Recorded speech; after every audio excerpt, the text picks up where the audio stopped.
Erim mas'uliyatsiz deydigan ayollar diqqat bilan eshiting. Erkak birdaniga mas'uliyatsiz bo'lib qolmaydi. Keling ochiqchasiga gaplashamiz. Siz turmushga chiqqaningizda ham eringiz shunaqamidi? Bu yerda ikkita aniq sabab bor.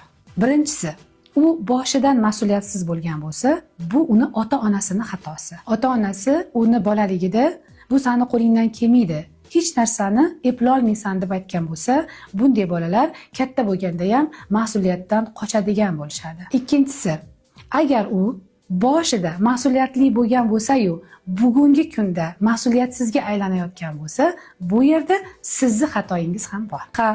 Achchiq bo'lsa ham haqiqat. Siz uni qo'llamadingiz, unga ishonch bermadingiz, topganini kamsitdingiz va eng og'riqli tomoni, eringizni topganiga qanoat qilmay, men undan ham ko'p topaman, men undan ham ko'p narsalarga erisha olaman deb uyda erkak roliga o'tib oldingiz.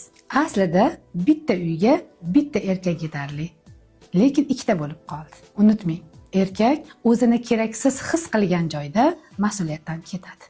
Shu kabi ma'lumotlarni o'tkazib yubormaslik uchun menga obuna bo'lib qo'ying.